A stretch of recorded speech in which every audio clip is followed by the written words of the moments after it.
Hello everybody, this is Digraj Singh Rajput. Welcome to Magnet Brains. इस वीडियो में हम क्या पढ़ने वाले हैं? इस वीडियो में हम पढ़ेंगे powers of Lok Sabha and Rajya Sabha. इस टॉपिक को हम डिस्कस करने वाले हैं। पिछले वीडियो में मैंने आपको क्या बताया? पिछले वीडियो में मैंने आपको बताया कि पार्लियामेंट क्या क्या काम कर सकती है। अब आपने पार्लियामेंट को तो देखा कि वाइड रेंजिंग ऑफ पावर है, सारी पावर है। आप देख लोगे तो वहां पे लेजिस्लेटिव पावर है, कॉन्स्टिट्यूएंट पावर है, फाइनेंशियल मैटर्स पे financial function important role play करती है, ठीक है, रिप्रेजेंटेटिव फंक्शन रोल प्ले करती है वो। तो पार्लियामेंट कितने सारे रोल प्ले करती है। पार्लियामेंट के फंक्शन जो है तो सिर्फ अब आप, मुझे ये लगता है कि उस लेवल पे आ गए हो कि अब आपसे कोई पूछेगा कि पार्लियामेंट का काम क्या होता है, तो सिर्फ लॉ बनाना काम नहीं होता है पार्लियामेंट का। पार्लियामेंट के मल्टीपल फंक्शंस होते हैं। आ गया ना समझ में यहां तक? तो अब मल्टीपल फंक्शंस होते हैं तो पार्लियामेंट में भी आपको क्या पता है कि इंडियन पार्लियामेंट जो है, तो हमने हमारी पार्लियामेंट में बाइकैमरलिज्म को अडॉप्ट किया है, ठीक है। बाइकैमरलिज्म, ठीक है, लेजिस्लेचर यानी कि क्या है, द्विसंसदीय प्रणाली है हमारे यहां, ठीक है। द्विसंसदीय प्रणाली मतलब क्या है कि हमारे यहां आप देखते हो कि पार्लियामेंट में दो हाउसेज हैं, ठीक है। कौन कौन से दो हाउसेज है? एक लोकसभा, एक राज्यसभा। अब आपकी बुक में जो टॉपिक दिया गया पावर्स ऑफ राज्यसभा, ठीक है, तो सिर्फ राज्यसभा लिखा, पता नहीं लोकसभा से क्या दुश्मनी थी तो लोकसभा का नाम नहीं लिखा है। लेकिन इस टॉपिक में अगर आप अंदर इन डिटेल में जाते हो तो आपको लोकसभा और राज्यसभा दोनों की पावर्स देखने को मिलेगी। हम इस वीडियो में स्पेसिफिकली दोनों की पावर्स को क्या करने वाले हैं, पढ़ने वाले हैं, समझने वाले हैं, डिस्कस करने वाले हैं। फाइन, तो यहां से स्टार्ट करते हैं। देखो लोकसभा का सीन है, राज्यसभा का। मैंने आपको बताया था ना कल, ट्रिक क्या बताया था? आपको आइडेंटिफाई करना है फोटो देख के कि कौन सा राज्यसभा है, कौन सा लोकसभा है। तो आर से राज्यसभा, आर से रेड, जहां रेड कारपेट होता है वो राज्यसभा है, ठीक है। राज्यसभा में स्ट्रेंथ भी कम रहती है। और ये ग्रीन कारपेट वाला लोकसभा। इसके पीछे की कहानी भी मैंने आपको बता चुका हूं पिछले वीडियोस में, तो देख लेना जिसने नहीं पढ़ी है। जिसको नहीं पता है तो राज्यसभा वाला वीडियो देखना, ठीक है, उसमें बताया है। अगर हम पावर्स की बात करें तो इन जनरल पावर्स की बात करेंगे, ठीक है। इसके बाद वाले वीडियो में हम स्पेशल पावर्स की भी बात करेंगे कि कुछ पावर्स ऐसी होती है जो सिर्फ लोकसभा के पास होती है, कुछ पावर ऐसी होती है जो सिर्फ राज्यसभा के पास होती है, ठीक है। तो अभी सारी पावर्स अगर हम पढ़ना चालू करें एक एक करके, ठीक है, आपको यहां पे डायरेक्ट क्वेश्चन जो आएगा, what are the different powers of Lok Sabha, तो क्वेश्चन अगर आ गया तो ये आपका आंसर है पूरा, ठीक है। अगर क्वेश्चन ये आ गया what are the different powers of Rajya Sabha, ठीक है, तो राज्यसभा की अगर क्वेश्चन आता है तो ये सारी पांचों पावर आपने लिखी हुई है यहां पे। फिर अगर क्वेश्चन ऐसा आ जाता है differentiate between Lok Sabha and Rajya Sabha, differentiate between the powers of Lok Sabha and Rajya Sabha, उसका भी आपके पास में क्या मिल जाएगा, आंसर मिल जाएगा। क्लियर हो गया ना यहां तक? ठीक है। सो मूविंग अहेड, पहला point, makes laws on matters included in union list and concurrent list। State list पे कौन लॉ बनाता है? राज्यसभा नहीं, स्टेट लिस्ट पे स्टेट की लेजिस्लेटिव असेंबली बनाती है। सो द फर्स्ट पॉइंट, ठीक है, पहले पॉइंट को अगर समझेंगे तो लोकसभा क्या कर रही है? लोकसभा के पास में पावर होती है that it can enact laws on union list and concurrent list. जितने भी सब्जेक्ट होते हैं यूनियन लिस्ट के, कंकरेंट लिस्ट के, उन पे लॉज बना सकती है। It can introduce and enact money and non money bill, ठीक है। यहां पे मुस्कुरा क्यों रहा हूं, समझो। देखो लोकसभा के पास पावर है कि वो मनी बिल इंट्रोड्यूस कर सकती है, इनेक्ट कर सकती है, सारी चीजें कर सकती है, मनी से रिलेटेड जितने भी मैटर्स हैं, ठीक है, और साथ ही साथ नॉन मनी बिल्स भी। तो लोकसभा क्या है, लिटरली देखा जाए तो सभी प्रकार के बिल्स ला सकती है। लेकिन राज्यसभा जो है, तो राज्यसभा क्या कर सकती है? Considers and approves non money bill.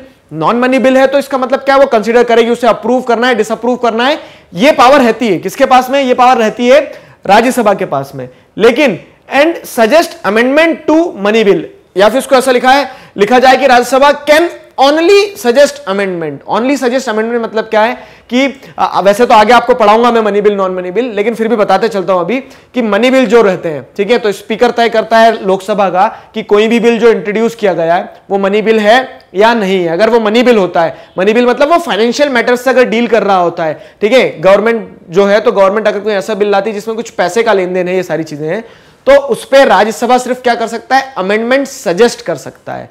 अब हमें नहीं मानना, मैं लोकसभा हूं, ठीक है, आप राज्यसभा हो, चलो ठीक है, आप बोलते हो कि सर अमेंडमेंट कर दो, मैं बोल दूंगा नहीं, ठीक है, तो उससे क्या होगा कि अब जब वापस रिकंसिडर करके आएगी ना एडवाइस, तो आपको वो पास करना ही पड़ेगा। और खूब से खूब क्या है, अगर आप बोलोगे कि सस्पेंड कर देते, कुछ सजेस्ट आगे भी मत बढ़ाओ पीछे भी मत बढ़ाओ, तो वो 14 दिन के बाद ऑटोमेटिकली आगे बढ़ जाता है। मतलब 14 दिन तक अगर राज्यसभा कुछ सजेस्ट भी नहीं करती, आगे अप्रूव भी नहीं करती, तो that bill is deemed to be passed, ठीक है। तो उस सेंस में क्या है, पावर्स ऑफ राज्यसभा आपको समझ में आएगा कि वो नॉन मनी बिल में तो अप्रूव कर सकती, डिसअप्रूव कर सकती सारी चीजें, लेकिन मनी बिल में सिर्फ अमेंडमेंट सजेस्ट कर सकती है, ये उसकी पावर है, ठीक है। और लोकसभा तो सब कुछ कर सकती है, ठीक है। आगे क्या है, it approves proposal for taxation, budget and annual financial statement. अब देखो फिर फाइनेंस से जुड़ी हुई जितनी भी चीजें होती है, टैक्स, बजट, ये सब कुछ लोकसभा में होता है, ठीक है, लोकसभा में होता है। और लोकसभा के पास एक्सक्लूसिव पावर है इस चीज की। कारण क्या है पता है? कारण मैंने आपको पहले भी बताया कि जनता का पैसा है तो जनता के जो रिप्रेजेंटेटिव्स हैं उनके पास में ज्यादा पावर होगी। ठीक है, वही चीज यहां पे देखने को मिल रही है आपको। ठीक, तो ऐसे समझते चलना कि ये पावर्स है कि फाइनेंशियल मैटर्स से रिलेटेड सारे पावर्स जो एक्सक्लूसिवली किसके पास होते हैं? लोकसभा के पास में। राज्यसभा सिर्फ क्या करता है? अप्रूव डिसअप्रूव, हाँ या ना करता है, ना तो कर ही नहीं सकता है फाइनेंस के मैटर में तो। और ठीक है, ये हो गया। अब क्या देखो अगली चीज अगर देखें तो it controls the executive by asking questions. ठीक है, by asking questions, supplementary questions, resolutions, motions and through no confidence motion. अब क्या होता है ये नो कॉन्फिडेंस मोशन जो है ना, इसे आप आगे पढ़ोगे अभी चैप्टर में, फिर भी बताते चलते हैं आपको थोड़ा सा कि नो कॉन्फिडेंस मोशन क्या है। अब आपको अगर ध्यान हो तो मैंने बताया कि पार्लियामेंट में, लोकसभा में मेजोरिटी जरूरी है अगर गवर्नमेंट चलाए रखना है तो किसी भी पॉलिटिकल पार्टी को। तो क्या होता है कि अगर मान लो बीजेपी, जैसे आज का एग्जांपल लें हम, कि राज्यसभा में बीजेपी की मेजोरिटी नहीं भी होगी तो भी उनकी गवर्नमेंट नहीं गिरेगी, लेकिन लोकसभा में अगर मेजोरिटी नहीं है तो गवर्नमेंट गिर जाएगी। क्यों? क्योंकि यहां पे लोकसभा में मेजोरिटी का सपोर्ट होगा तभी गवर्नमेंट चल पाएगी। ठीक है, तो उस सेंस में क्या होता है कि अगर नो कॉन्फिडेंस मोशन आ जाता है, नो कॉन्फिडेंस मोशन मतलब क्या है कि अगर किसी कैबिनेट मिनिस्टर के अगेंस्ट में, प्राइम मिनिस्टर के अगेंस्ट में कोई एक मेंबर ऑफ पार्लियामेंट क्या बोलता है कि हमें विश्वास नहीं है, ठीक है, इनकी सरकार में, तो और वो मोशन जो है तो अगर वो मेजोरिटी से पास हो जाता है तो क्या होगा? तो सरकारें गिर जाती है। तो इस तरह से ये कंट्रोल करती है। लोकसभा की ये पावर है क्या कि लोकसभा में क्योंकि हाउस ऑफ रिप्रेजेंटेटिव है तो वो रिप्रेजेंटेटिव्स की चाबी टाइट रखते हैं हमेशा। ठीक है, ये पावर लोकसभा की देखनी लिया आपने। फिर अगर आगे देखें तो Lok Sabha can amend the constitution, amends the constitution. वैसे ही राज्यसभा भी अमेंड कर सकता है। ठीक है, अमेंडमेंट के लिए वो क्या कर सकता है? प्रोसेस स्टार्ट कर सकता है। ठीक है, तो यहां हमने 3-4 पॉइंट यहां तक पढ़ लिए। अब इधर भी देखते हैं 1-2। तो अप्रूव्स कॉन्स्टिट्यूशनल अमेंडमेंट, जो कॉन्स्टिट्यूशनल अमेंडमेंट यहां से क्या किया गया होगा, स्टार्ट किया गया होगा, उसको अप्रूव करना, डिसअप्रूव करना किसके ऊपर डिपेंड करता है? राज्यसभा के ऊपर। फिर क्या है? Exercises control over executive by asking question, introducing motion and resolution. No confidence motion आया क्या? देखो ये एक्सक्लूसिवली क्या है? रिप्रेजेंटेटिव वाला हाउस ये है। ठीक, तो यहां पे आप अगर देखते हो तो ये लोग क्या करते हैं? कंट्रोल जरूर करते हैं एग्जीक्यूटिव के ऊपर। कैसे करते हैं? उनसे क्वेश्चन पूछ सकते हैं, उनके अगेंस्ट में मोशंस ला सकते हैं, ठीक है, रेजोल्यूशंस ला सकते हैं, ये सारी चीजें कर सकते हैं। ठीक है, फिर अगली चीज क्या है? They approves the proclamation of emergency. Cabinet यहां पे है, कैबिनेट और प्राइम मिनिस्टर क्या करेंगे? सजेस्ट करेंगे प्रेसिडेंट को, और प्रेसिडेंट क्या कर देंगे? इमरजेंसी को फॉर्मली लगा देंगे। तो जो approval of proclamation of emergency वो यहां से स्टार्ट होता है। ठीक है, तो लोकसभा के पास में ये स्पेसिफिक पावर है। क्यों? क्योंकि लोकसभा में कैबिनेट मिनिस्टर और प्राइम मिनिस्टर बैठे हुए हैं। यहां पे अगर आप देखोगे ना तो ये वाला पॉइंट अभी बाद में डिस्कस करेंगे, पहले इसे कंप्लीट कर लेते हैं।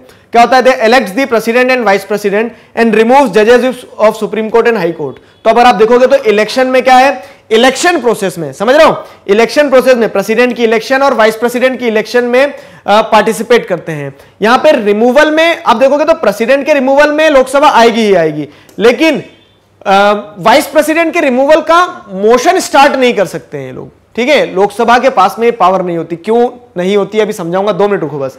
तो ये पॉइंट ध्यान रहेगा कि इलेक्शन, प्रेसिडेंट वाइस प्रेसिडेंट का, प्रेसिडेंट का रिमूवल भी, ये सारी चीजों में पार्टिसिपेट कर सकते हैं। पार्टिसिपेट तो वाइस प्रेसिडेंट के रिमूवल में भी करेंगे, लेकिन इनिशिएट नहीं कर सकते हैं रिमूवल को, मतलब बोल नहीं सकते कि रिमूव करो। ठीक है, क्यों नहीं कर सकते बताता हूं, रुको। एंड रिमूव्स जजेस of supreme court and high court. Supreme court, high court के जजेस को रिमूव करने के लिए इंपीचमेंट मोशन ला सकते हैं।